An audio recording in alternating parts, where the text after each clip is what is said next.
여러분 안녕하세요. 다원세무회계입니다. 오늘은 많은 분들이 불안해하고 계신 가족 간 50만원 송금도 증여세가 부과된다는 가짜뉴스와 관련된 이야기를 해보겠습니다.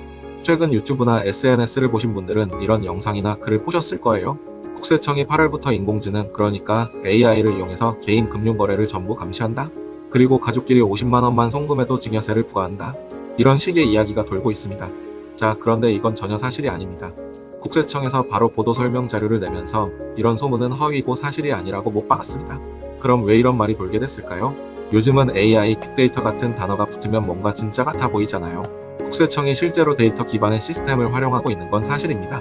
하지만 이건 세무행정을 효율적으로 하기 위한 도구이지 국민 개개인의 송금 내역을 실시간으로 감시하는 그런 무차별적인 시스템은 아니에요. 거기에다 가족 간 송금이라는 민감한 문제와 숫자 50만원이 결합되니까 사람들이 불안감을 느끼고 결국 가짜뉴스가 빠르게 확산된 겁니다. 자, 그렇다면 중요한 건 실제 법에서는 어떻게 규정하고 있는지 아셔야겠죠?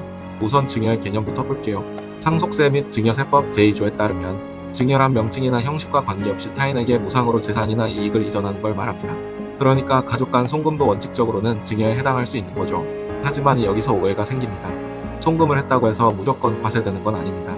실제로는 법에서 명확히 비과세로 인정하는 항목들이 있습니다. 대표적인 게 치료비, 피부양자의 생활비, 그리고 교육비입니다.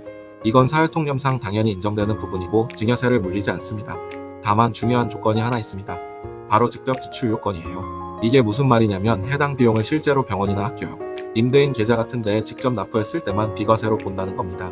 예를 들어 드릴게요. 첫 번째, 아버지가 자녀의 대학 등록금을 학교 계좌로 직접 납부했다? 이건 비과세입니다.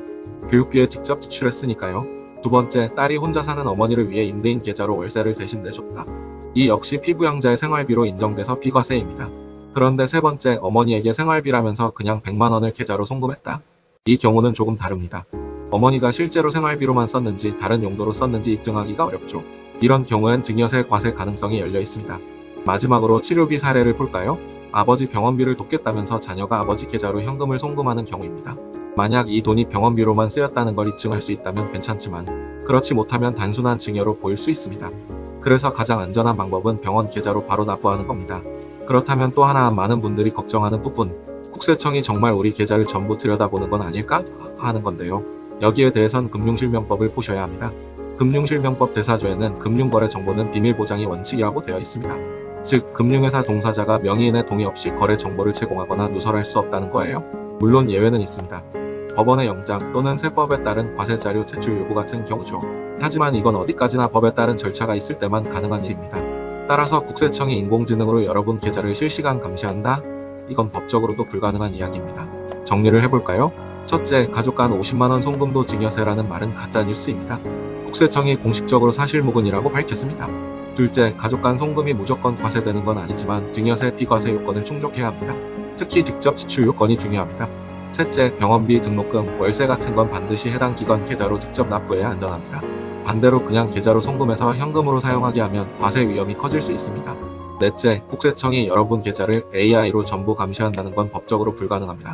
금융거래 비밀보장이 원칙이고 예외적으로만 자료 제출이 가능한 겁니다. 여러분, 결론은 이겁니다. 가족을 돕는 마음 당연히 존중받아야죠. 하지만 이게 세금 문제로 이어지지 않으려면 지출 방식과 증빙 관리가 정말 중요합니다.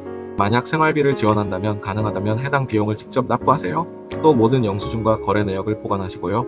오늘 말씀드린 내용이 불필요한 걱정을 덜고 실제 세무상 리스크도 줄이는데 도움이 되셨으면 합니다. 여기까지 가족 간 송금과 증여세에 대한 진실을 말씀드렸습니다. 혹시 더 궁금한 부분이 있다면 댓글로 남겨주시고 도움이 되셨다면 구독과 좋아요 부탁드립니다. 감사합니다.